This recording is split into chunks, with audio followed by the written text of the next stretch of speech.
a crowd started to gather. The men were chanting in Arabic, Allahu Akbar, Allahu Akbar. And my father and I, as I was holding his hand, were pushed to the front of this crowd. In the center of this crowd was an Arabic woman, dressed just like this, and she was tied up and she was sitting on a box. Next to her was an Arabic man, and he did a traditional Islamic prayer on the floor. And he got up from the floor, and from his side, he pulled out this very long golden sword, and he beheaded the woman. My legs are shaking, and my heart is going fast. And my father said, if you don't listen to the teachings we're instilling in your life, this will happen to you one day.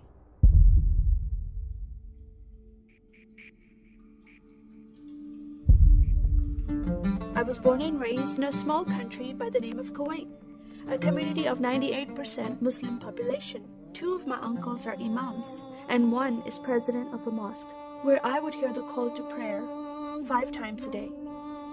As a Muslim, the word Yahudi, which means Jew, was instilled in me as a bad word, as a cuss word. Yahudis should not exist. They should be killed, and I never thought to question why would I hate them. I never met Jewish people in my life.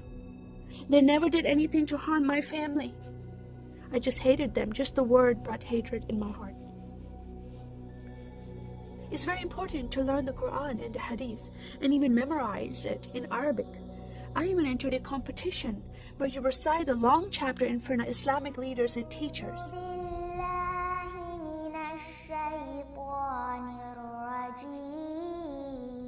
And I came 2nd place. I thought I did a good job.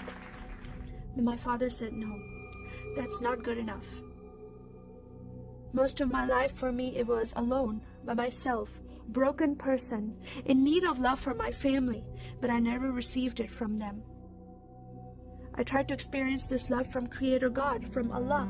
In my prayer times, I lifted up my hands and I cried out to Allah for help. Please have my father stop beating my mother. Please have my father stop beating me. But no help came. God is not a personable God to Muslims. God doesn't say, I love you. Saddam Hussein forces came in the middle of the night and invaded the small country of Kuwait. And then they came to my city and they destroyed property and they looted people's home and they stole possessions and they killed the men and they raped the women. Then we were granted asylum status to stay in the US. My grandmother suddenly got very sick. She had a heart attack and she went to the hospital. And 2 days later, she passed away. I was devastated because I lost my best friend. And this lady approached me and asked me if I was okay. And I said, no, Paula, my grandmother died. And I just started to cry again. At that moment, I was hurting so much, only crying helped. And Paula came to me and put her arms around me and she gave me a hug. And then she asked me a question. Would you like to go to church with me? When I walked into this church, I experienced love from these people and acceptance from these people like I've never before. Fellowshipping together. They were men and women together. They didn't have to be separate. No one was judging each other. And they knew I was Muslim. They were so friendly to me themselves, accepting of me and loving of me. And that was really surprising to me. And for the first time in my life, I heard a message from the Bible. I started reading the message about Yeshua. When he walked into the synagogue, he was given a scroll from Prophet Isaiah, and he opened the scroll and he started reading that scripture. That the Spirit of the Sovereign Lord is upon me, because he has anointed me to preach the gospel to the poor. He has sent me to heal the broken heart and to proclaim liberty to the captive and freedom of sight to those who are bound, to proclaim the year of the Lord's favor. First time I heard these words of freedom and healing and liberty. I'm desperate to be freed from bondage. I was held captive in Islam and I wanted to be freed from that. I was blinded with so much hatred in my heart. The darkness broke from my eyes. The veil came off my heart. I knew the decision I was making to leave Islam is a big decision. By Sharia law, Islamic law, it is death penalty. But I'm desperate to know a living God.